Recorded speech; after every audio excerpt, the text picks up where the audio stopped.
before they dismounted and stood motionless for a long moment in a way which reminded Travis of the coyote's attitude when they endeavored to pass some message to him. But these men even lacked the signs of thinking intelligence the animals had. The helmeted man's hand moved across his chest plate, and instantly his followers came into a measure of life. One put his hand to his forehead with an odd, half-dazed gesture. Another half crouched, his lips wrinkling back in a snarl, and the leader, watching him, laughed. Then he snapped an order, his hand poised over his control plate. One of the four took the horse reins, made the mounts fast to nearby bushes. Then as one they began to walk forward, the red bringing up the rear several paces behind the nearest Tatar. They were going upslope to the crest of a small ridge. The Tatar who first reached the crest put his hands to cup his mouth, sent a ringing cry southward, and the faint "hoo, hoo, hoo" echoed on and on through the hills. Either Menlik had reached the camp in time, or his people were not to be so easily enticed. For though the hunters waited for a long time, there was no answer to that hail. At last the helmeted man called his captives, bringing them sullenly down to mount and ride again, a move which suited the Apaches. They could not tell how close was the communication between the rider and the helicopter, and they were still too near the planes to attack unless it was necessary for their own protection. Travis dropped back to join Nolan. "He controls them by that plate on his chest," he said. "If we would take them, we must get at that. These Tatars use lariats in fighting. Did they not rope you as a calf is roped for branding? Then why do they not so take this red?" binding his arms to his side. The suspicion in Nolan's voice was plain. "Perhaps in them is some conditioned control making it so that they cannot attack their rulers. I do not like this matter of machines which can play this way and that with minds and bodies," flared Nolan. "A man should only use a weapon, not be one." Travis could agree to that. Had they by the wreck of their own ship and the death of Ruthven escaped just such an existence as these Tatars now endured? If so, why? He and all the Apaches were volunteers, eager and willing to form New World colonies. What had happened back on Terra that they had been so ruthlessly sent out without warning and under redax?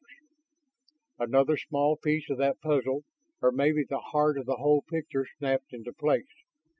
Had the project learned in some way of the Tatar settlement on Topaz, and so been forced to speed up that translation from late 20th century Americans to primitives?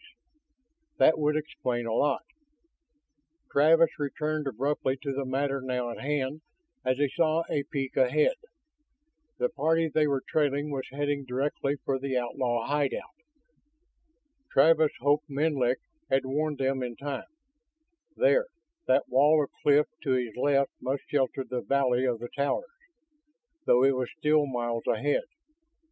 Travis did not believe the hunters would be able to reach their goal unless they traveled at night.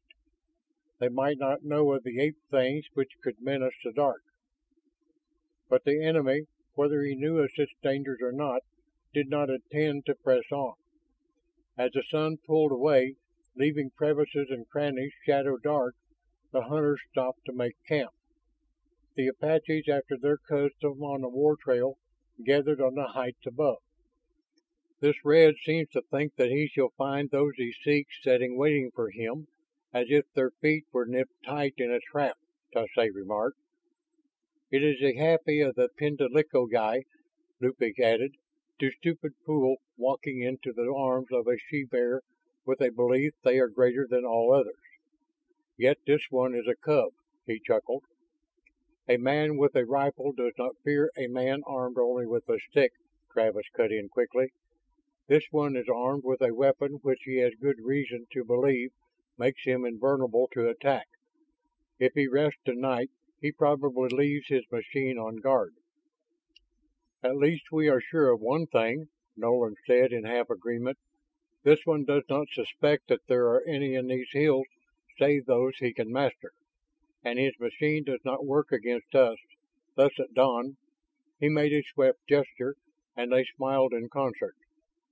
"At dawn, the old time of attack. An Apache does not attack at night." Travis was not sure that any of them could break that old taboo and creep down upon the camp before the coming of new light. But tomorrow morning they would take over this competent Red, strip him of his enslaving machine. Travis's head jerked. It had come as sudden as a blow between his eyes, to half stun him. What was it? Not any physical impact. No, something which was dazing but still immaterial. He braced his whole body, awaiting its return, trying frantically to understand what had happened in that instant of vertigo and seeming disembodiment. Never had he experienced anything like it, or had he? 2 years or more ago, when he had gone through the time transfer to enter the Arizona of the Folsom men some 10,000 years earlier, that moment of transfer had been something like this. A sensation of being a ray in space and time with no stable footing to be found. Yet he was lying here on very tangible rock and soil, and nothing about him in the shadow-hung landscape of Topaz had changed in the slightest. But that blow had left behind it a quivering residue of panic buried far inside him, a tender spot like an open wound. Travis drew a deep breath which was almost a sob, levered himself up on one elbow to stare intently down into the enemy camp. Was this some attack from the other's unknown weapon? Suddenly he is not at all sure what might happen when the Apaches made the dawn rush. Jill-Lee was in station on his right. Travis must compare notes with him to be sure that this was not indeed a trap.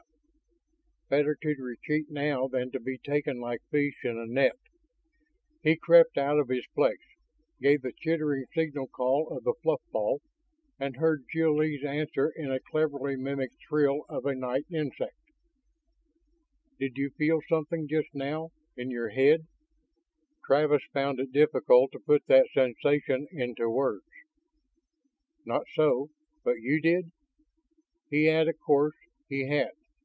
The remains of it were still in him. That point of panic. Yes. The machine? "I don't know." Travis's confusion grew. It might be that he alone of the party had been struck. If so, he could be a danger to his own kind. "This is not good. I think we had better hold council away from here." Jill-Lee's whisper was the merest ghost of sound. He chirped again to be answer from Tsoay of Slope, who passed on the signal. The first moon was high in the sky as the Apaches gathered together. Again Travis asked his question. Had any of the others felt that odd blow? He was met by negatives. But Nolan had the final word. "This is not good," he echoed Jill-Lee's comment. "If it was the red machine at work, then we may all be swept into his net along with those he seeks. Perhaps the longer one remains close to that thing, the more influence it gains over him. We shall stay here until dawn. If the enemy would reach the place they seek, then they must pass below us, for that is the easiest road. Burdened with his machine, the Red has ever taken the easiest way.